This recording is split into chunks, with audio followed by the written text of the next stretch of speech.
Bonjour à tous, je vous invite à vous abonner à cette chaîne, à aimer, à partager, à commenter ces vidéos, c'est très important. C'est une manière de nous soutenir. Merci à vous tous. Alors, vous voulez nous présenter 2 bandes dessinées, Charlotte Impératrice, tome 1, La Princesse et l'Archiduc, aux éditions d'Argo, et Coq-sur-Mer 1933, aux éditions Anspach. Vous voulez commencer par Charlotte, l'Impératrice. Alors, effectivement, vous aviez raison, il y a eu un tome 1, mais là, c'est le tome 3. Ah, c'est le tome 3. Alors, voilà. Je change ma fiche. Tome 3. Charlotte Impératrice, Adios Carlotta, où c'est le début de la fin. Nury et Bonhomme se sont lancés dans un exercice de longue haleine.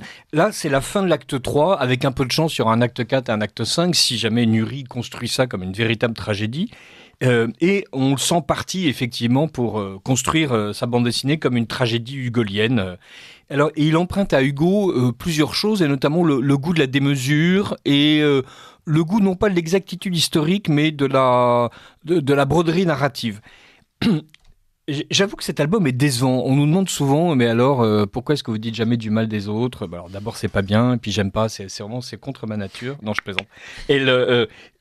Et Charlotte Impératrice, c'est vraiment l'album où, d'un côté, on est obligé de saluer le métier du scénariste et l'excellence du dessinateur, et d'un autre côté, Fabien Nury, qui a fait des bandes dessinées remarquables, et je ne sais pas si j'étais venu défendre ici L'homme qui tua Chris Kyle, qui a dessiné par Bruno, qui était un modèle de bande dessinée documentaire intelligente fondée sur l'histoire, où c'était paru avant que cette émission ne commence.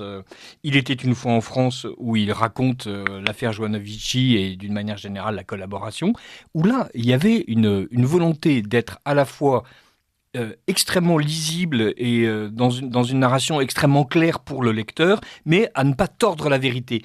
Ici, donc, les aventures de l'empereur Maximilien et l'impératrice Charlotte de Habsbourg sont absolument travesties. On a l'impression de tomber dans une espèce de Netflixisation de cette aventure mexicaine incroyable, de cette tragédie sur laquelle Nury brode des péripéties, et notamment il imagine un adultère très complaisamment étalé sur une dizaine de pages. Alors comme Bonhomme dessine magnifiquement tout le monde, des iguanes jusqu'aux jeunes femmes, et qu'il a visiblement décidé que Charlotte était une bombe, évidemment d'une certaine manière c'est plaisant, mais on est véritablement complètement en dehors des clous, et donc là on se retrouve avec une espèce de vulgarité vraiment propre au XXIe siècle, dans cette manière de mettre la caméra au ras du sol, et avec des personnages et des attitudes qui sont véritablement tirées des séries télé. On a l'impression de temps en temps d'être dans une série américaine bas de gamme, avec des bombasses échangeant des propos de tenancières de bordel. C'est extrêmement surprenant, alors qu'à côté de ça, l'histoire est passionnante, il y a des séquences d'action remarquables. Nury construit de plus en plus ses albums comme étant non pas une narration long cours, mais une succession d'instants clés. D'ailleurs, c'est une façon très habile de solliciter l'attention du lecteur. On rentre d'une séquence à l'autre, et donc on est toujours, si je veux dire, au maximum de l'intensité narrative possible, mais comme les scènes changent toutes les 10 pages, il n'y a pas non plus d'épuisement de ces mini-arcs narratifs à l'intérieur de l'album. Donc, véritablement, un bon album, à n'en pas douter, mais tous les amoureux de l'épopée impériale mexicaine, évidemment, seront déçus. Tous ceux qui s'attendent à avoir une bande dessinée historique seront déçus. Donc, les amoureux de Nury, les amoureux de Bonhomme seront pleinement satisfaits, même si je trouve que là, ils font un peu du surplace l'un comme l'autre. Alors, on peut moins en vouloir à Bonhomme qu'à Nury. Bonhomme illustre ce qu'on lui donne. Bonhomme, c'est celui qui, entre autres, vient de sortir 2 albums d'hommage à Lucky Luke, qui est très drôle, très bien fait. Il avait aussi scénarisé lui-même Le Marquis d'Anaon, donc c'est quelqu'un qui a du métier, donc c'est un auteur complet. Là, il est aux ordres, entre guillemets, de Nury. Nury nous propose un album d'images luxueux où il explore le Mexique et la tragédie mexicaine de cet empire aberrant, mais on ne peut qu'être perplexe et déçu par les partis pris scénaristiques de l'auteur. Voilà. Mais bon, à côté de ça, très bonne bande dessinée, et on espère que Dargaud va permettre à Nury de poursuivre, et on espère que Nury va retrouver la raison et arrêtera de nous envoyer des scènes de gaudrioles entre l'impératrice et son garde du corps mexicain. Et parce que les 2 premiers tomes, vous les aviez bien aimés. Oui, et là, les deux premiers tomes étaient... déjà, il y avait un certain écart avec la vérité historique, et écart qui est d'ailleurs... on en est averti récit, bien qu'étant inspiré de faits réels, cette histoire n'en demeure pas moins une fiction. Les incidents authentiques, les suppositions et l'invention pure sont ici librement mélangés. Les personnages historiques côtoient des êtres composites et d'autres entièrement imaginaires. Oui, ça tu m'étonnes. Là. Enfin voilà, donc là on est véritable. Mais voilà, on a l'impression d'être dans une espèce à la fois de western mélangé à des intrigues de chambellance et de chancellerie. Et donc c'est assez dynamique. Alors la deuxième BD n'a rien à voir parce que c'est une BD donc plus historique sur Einstein, ça s'appelle Coq-sur-Mer 1933. Voilà, alors une bande dessinée des éditions Anspach.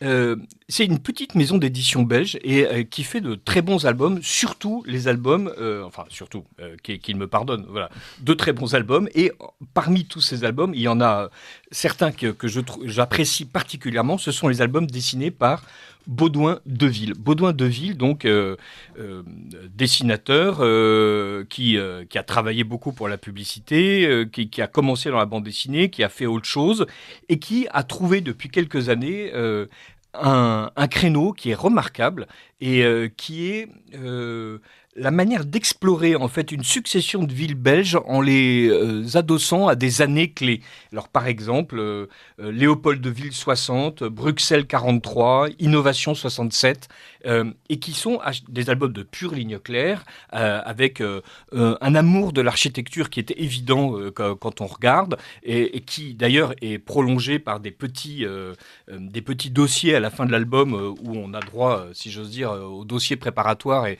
au fait qu'on est en train de regarder quelque chose de vrai.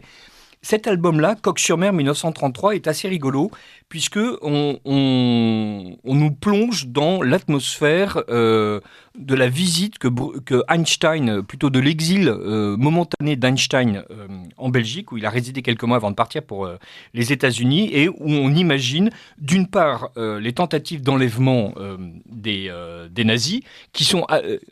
La police était inquiète et à la fin, il y a un dossier qui montre bien qu'il y avait effectivement une surveillance étroite qui était faite autour d'Einstein. Là, on a droit à des péripéties de films d'action, des méchants nazis qui tirent sur Einstein, sa voiture, en essayant de dégringoler ses gardes du corps. Et par ailleurs, Einstein croise James Ensor, ce qui est là aussi véritable.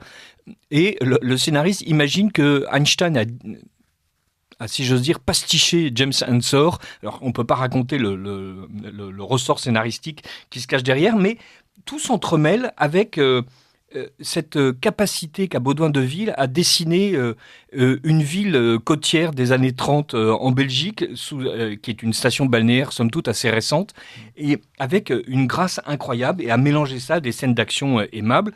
C'est vraiment de la bonne ligne de clair, tout est cadré, tout est au cordeau, et en même temps, voilà, la mise en page est dynamique, aucune planche ne ressemble à l'autre, on est plongé en permanence dans une certaine interrogation. Le scénariste est vraiment habile. Le lecteur n'a jamais un temps d'avance. Alors, il y en a d'autres, voilà, où on voit où on va en venir. Là, on est plongé dans une histoire policière où, en fait, on ne comprend rien au puzzle, sinon qu'il y a quelque chose à découvrir. On est très intrigué, on est frustré en permanence de réactions de personnages qui ont une manière d'exister sans que le lecteur soit en connivence avec eux.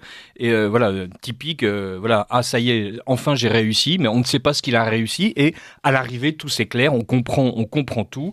Les nazis ont perdu puisque Einstein est parti pour les États-Unis et que son collaborateur, lui, s'était réfugié en Angleterre. Et on a là un moment d'histoire qui est amusant parce que voilà, il y a tout le côté historique qui vient montrer l'intelligence du récit. On voit aussi que non pas Baudouin Deville, mais son scénariste Rudy Miel a décidé de prendre des libertés avec l'histoire, mais beaucoup plus étroites que celles que Nury s'est permis, et que la fantaisie de Rudy Miel ne l'entraîne pas dans une espèce de contre-vérité psychologique. Voilà, donc ça reste, si j'ose dire, plausible, même si évidemment c'est fantaisiste. Très très bien dessiné, bonne facture, et surtout j'encourage les auditeurs de Radio Courtoisie à découvrir toute la série des villes et des millésimés de Baudouin Deville aux éditions Anspach. C'est véritablement un très bon travail.